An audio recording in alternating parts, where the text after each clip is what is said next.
Hey guys, Professor Bill, Comic Book University, and Detective Comics, issue number 1022. This was beautiful, and this is going to be a nice, short, sweet, and simple review because I don't really have that much to say for it except I loved it. This was hot and great callback to way back in the day, an entire new run that many may not have read, but is also by Tomasi. A little bit of a spoiler who made the book. Let's get talking about who made the book. Then we'll talk a little bit more about the book itself. So, we've got Peter J. Tomasi on the story and words, Brad Walker doing the pencils, Andrew Hennessy doing inks, Brad Anderson on colors, and Rob Lay doing the letters. Walker, Hennessy, and Anderson did the cover. There's a variant cover by Lee Bermejo. What? This is part 3 of Ugly Heart. It's called Infliction. And Batman was created by Bill Finger. Nobody else. Nobody else at all. Okay, so this was, dude, I've been saying this is such a good Two-Face story. You know what I'm saying? Tomasi clearly loves Two-Face as a villain. He's got this whole thing, and the entire time I'm sitting here wondering, what the heck is he possibly going to do to try and explain how freaking Two-Face started up his own religion, did something so completely different, and just seems so, what are you doing right now?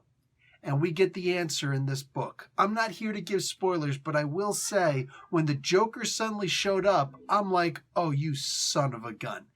Did somebody call for a mechanic?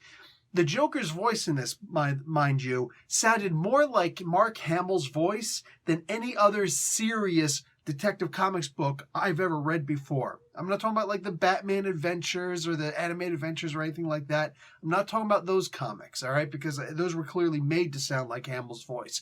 No, this is a regular book that actually felt like that. And at the same time, I'm thinking, this guy's going to kill some people. But we do get essentially the origin of the church, the origin of Two-Face's number one guy.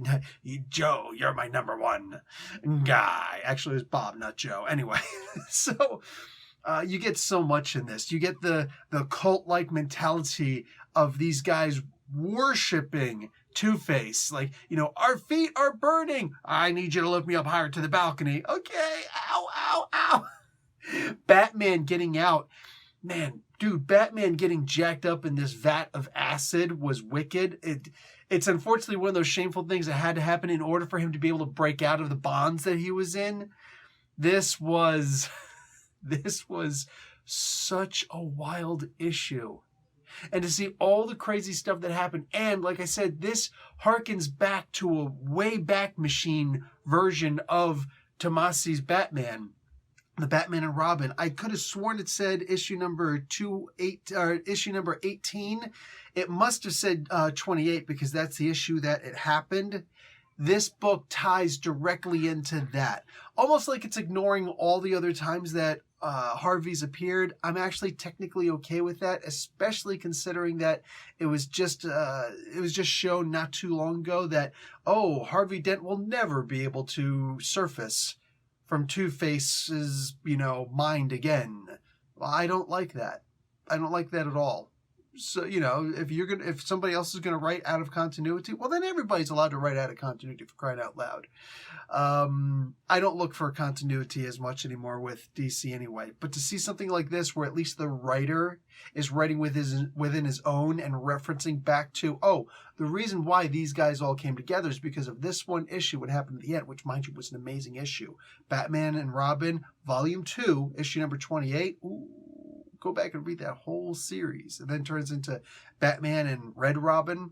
Anyway, it's back from the New 52 days. So seeing this come in onto itself like a continuation. I just dropped my headset, which I realized I don't actually need for this video. Anyway, seeing basically a conclusion of a story that was never really finished back in the day. Seeing a conclusion of that from back in the New 52. I gotta hand it.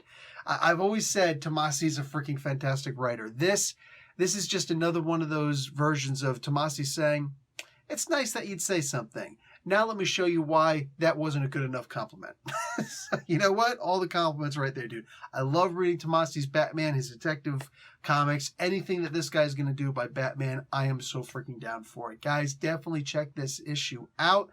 I am out. Professor Bill, Comic Book University. Class dismissed.